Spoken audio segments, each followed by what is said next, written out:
tumulak patungo ng Baho de Masinloc o Scarborough Shoal ang multi-mission offshore vessel ng Bureau of Fisheries and Aquatic Resources na BRP Datu Bangkao. Ito ay para sa isasagawang pagbibigay ng tulong ng pamahalaan sa mga mangingisda roon. 120 nautical miles ang layo ng Baho de Masinloc mula sa mainland Luzon, pasok sa 200 nautical miles ng ating exclusive economic zone. Nitong Martes, 19 ng Setyembre, umalis ang barko sa kayang mga crew ng BIFAR at PCG, kasama ang ilang kawani ng media. 18 oras ang magiging biyahe natin patungong Scarborough Shoal. Alas 2 ng hapon nang umalis itong sinasakyan nating barko ng BIFAR, ang BRP Datu Bangkao, mula sa Port Kapinpin sa Bataan. Pasado alas 6 ng umaga ng Miyerkules, medyo malapit na ang BRP Datu Bangkao sa destinasyon. Dito na rin namataan ang isang barko ng China Coast Guard na may bow number 3105 at tila nakaabang. 17 nautical miles pa ang layo natin mula sa Scarborough Shoal, pero dito pa lang makikita na natin ang presensya ng China Coast Guard. Sinundan ng nasabing barko ng CCG ang BRP Datu Bangkao hanggang sa nagbato na ito ng radio challenge na sinagot naman ng BIFAR. Please inform your purpose and following plan. Over. This is Bureau of Fisheries and Aquatic Resources, MMOV 3004. You do not interfere with our activities here inside the Philippine waters. You are inside the exclusive economic zone of the Republic of the Philippines.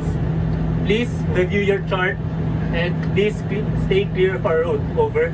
Patuloy na sinundan ng CCG vessel ang barko ng BIFAR hanggang sa may sumunod na isa pang barko. Mayroon ding 3 pang CCG vessel ang nasa bisinidad.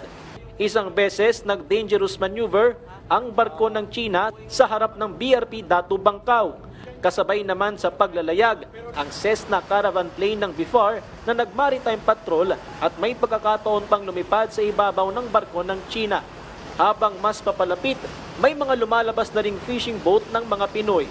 At isa sa mga ito ay dinaanan at tila hinarangan pa ang CCG vessel. Nakarating ang BRP Datu Bangkao pasado alas 8 ng umaga at nag-angkla malapit sa Baho de Masinloc. Dali-daling naglapitan ng maraming bangka ng mga mangingisdang Pinoy. Dito ay binigyan sila ng BIFAR ng libreng diesel at grocery items. 3 hanggang 4 na araw mananatili itong barko ng BIFAR dito para nga maghatid ng tulong sa mga mangingisdang Pilipino na nandito. Makikita ba natin na maraming mangingisda yung lumapit sa barko ng BIFAR. Ipinagpasalamat ito ng mga mangingisda, lalo't malaking bagay ito para makapanatili pa sila ng mas matagal at makahuli ng karagdagang isda. Laking tulong po sa amin na nabawasan po yung starting namin, ganun kasi nagbibigay sa po sila ng diesel. Nagpapasalamat din po kami sa kanila lahat.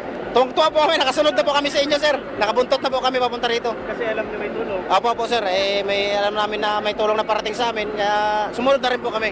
Sa kabila ng pagkakaroon ng mga barko ng China, naging matagumpay ang resupply mission. Ayon sa PCG, katunayan lang ito na hindi tuluyang nawalan ng kontrol ang Pilipinas sa Scarborough Shoal at nanatili ang suporta ng gobyerno sa mga mangingisda.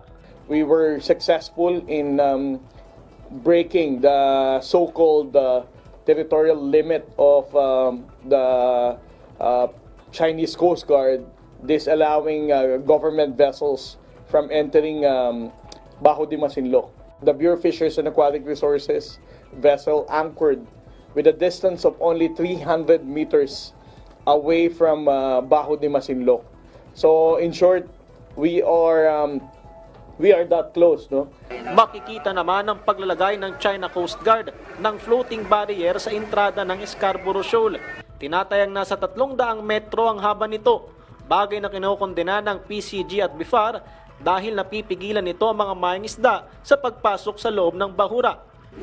Ang paghabol ng CCG sa ating mga mangingisdang Pilipino sa loob ng Scarborough Shoal ang natuklasan sa ilalim ng floating barrier na inilagay ng China at iba pang hamong kinaharap ng ating mga mangingisda. Abangan sa ikalawang bahagi ng aking report ngayong Lunes sa Ulat Bayan. Patrick De Asos para sa Morning Show ng Bayan, Rise and Shine, Pilipinas.